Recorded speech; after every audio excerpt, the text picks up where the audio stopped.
जमलेल्या सर्व गावकरी मंडळी, उपस्थित माझ्या माता भगिनी आणि समोर बसलेल्या सर्व बालमित्रांना मी शिवजयंतीच्या खूप खूप मनपूर्वक शुभेच्छा देतो।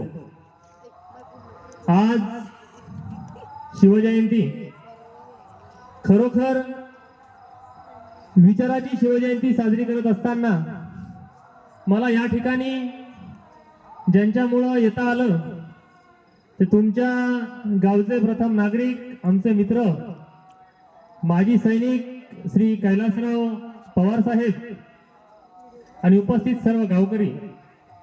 खरोखर मला या आयोजन समितीचं आणि तुमच्या गावकऱ्यांचं या ठिकाणी अभिनंदन यासाठी करायचंय की आज डॉल्बी डीजेवर डीजे लावून शिवजयंती साजरी करण्याच्या युगामध्ये तुम्ही या ठिकाणी टाळ मृदुंगाच्या जयघोषामध्ये ज्या महाराष्ट्राच्या वारकरी परंपरेमध्ये शिवजयंती साजरी करण्याचं अनोखं काम सरपंच साहेब तुम्ही केलं, यासाठी तुमचं या ठिकाणी माझ्या वतीनं अभिनंदन आहे। कारण 16, 17, 18 तारखेपासून मी व्याख्यानाला जातोय, परंतु एक आदर्शवत शिवजयंती साजरी करण्याचं काम तुमच्या गावानं या ठिकाणी केलंय। अर्जुन भाऊंनी मला सांगितलं की या ठिकाणी आम्ही टाळ मृदंगामध्ये या ठिकाणी मिरवणूक काढली।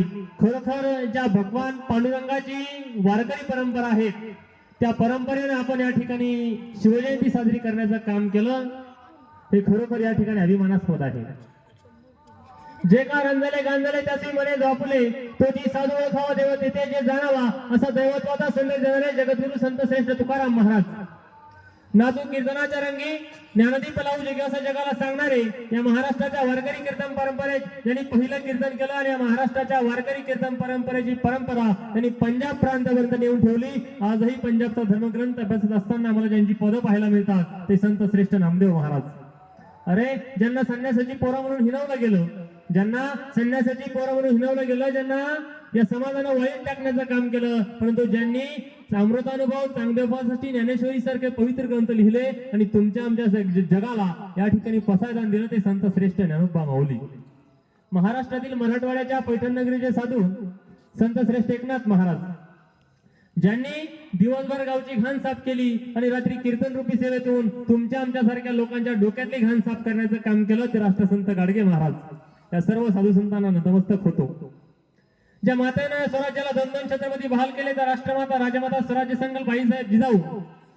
अरे बंदुकीच्या धाकावर, हंटरच्या जोरावरती, बंदुकीच्या धाकावर आणि हंटरच्या जोरावरती माणसाला सुद्धा वाघासारखं जगायला शिकवणारी मी अनेक माणसं बघितली, परंतु बंदुकीच्या धाकाशिवाय आणि हंटरच्या जोराशिवाय माणसाला सुद्धा वाघासारखं जगायला शिकवणारा मी एकच वाघ बघितला, तो वाघ म्हणजे छत्रपती शिवाजी महाराज।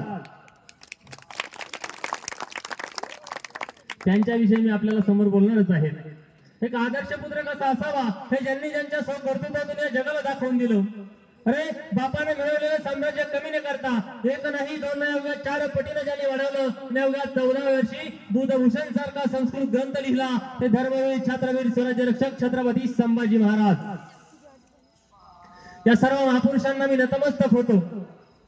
महान सिंधू संस्कृतीचा वसावारसा आणि विचार घेऊन मातीतल्या मूळ माणसांचं कल्याण व्हावं आणि त्यांच्या आयुष्याचं सोनं व्हावं, यासाठी ज्या महापुरुषांनी साधू संतांनी तुमच्या आमच्या आयुष्याचं चंदन केलं आणि तुमचं आमचं आयुष्य मात्र सुगंधी ठेवलं, तर त्या महामाता, महापुरुष, ज्येष्ठ साधू संत या सर्वांनाच मी ज्ञानेश्वर गंगाधरराव फुके आपल्या सर्वांच्या साक्षीनं टाळ्यांच्या गजरात या ठिकाणी विनम्र अभिवादन करतो।